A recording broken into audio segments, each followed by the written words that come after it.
Actualmente disfrutamos todos los ciudadanos europeos de cierta libertad y paz intrínsecas por el mero hecho de ser ciudadanos del occidente, ¿no? Del mundo europeo, primer mundo, como lo queramos llamar, ¿no? Eso es una trampa para nuestra mente, puesto que la conciencia de supervivencia que tenían nuestros antepasados cuando confrontaban guerras mundiales o grandes hechos bélicos, ¿no? O cuando pasaban hambre, cuando no había de ningún tipo trabajo, o no existían los derechos que se promulgaron en la Declaración de 1948, etcétera.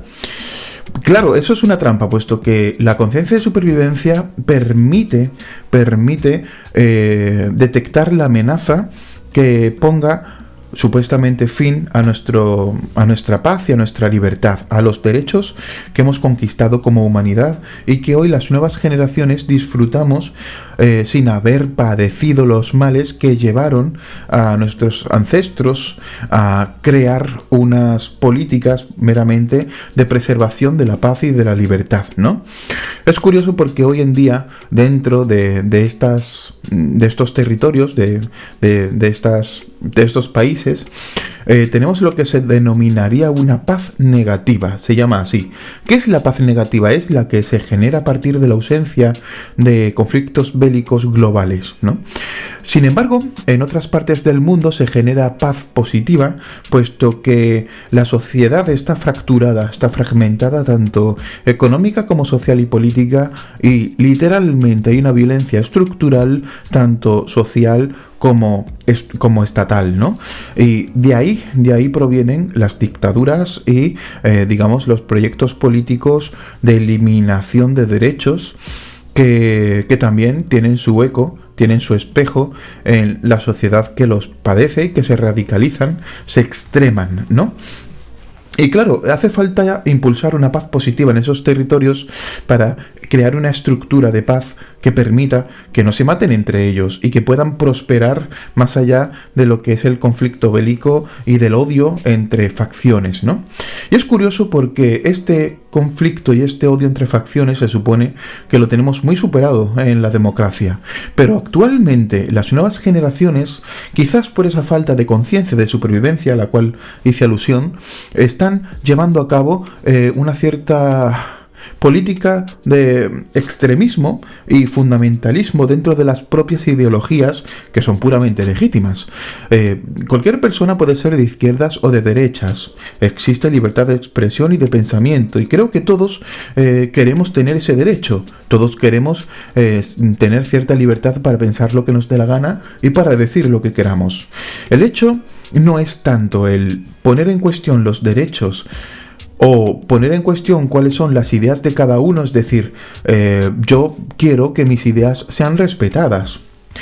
Más allá de eso, hay una tendencia cada vez mayor a ver un cierto rasgo mesiánico en algunos personajes y en crear literalmente facciones que busquen un bien absoluto y que se creen en posesión de ese bien ideológico, ¿no? Un bien ideológico que puede estar en la izquierda. Hay muchas personas de izquierda que piensan que la derecha es el demonio, que es el mal, ¿no? Y que hay que eliminar la derecha.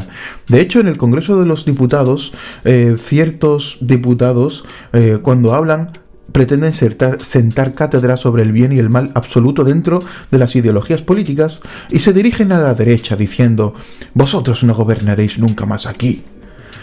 A mí esa actitud no me parece precisamente democrática, ¿vale? Y voy a explicar por qué.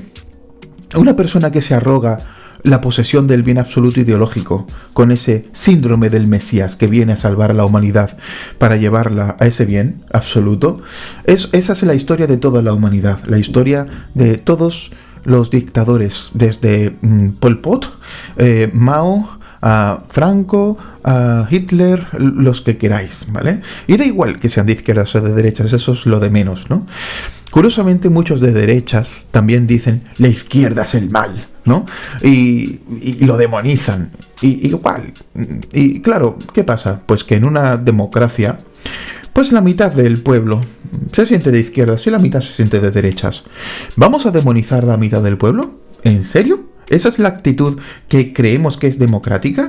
El sentir que el bien absoluto está de nuestra parte porque nuestras ideas son las correctas y que la mitad de España se equivoca y que merecen ser reprimidos y oprimidos, ideológicamente hablando, claro.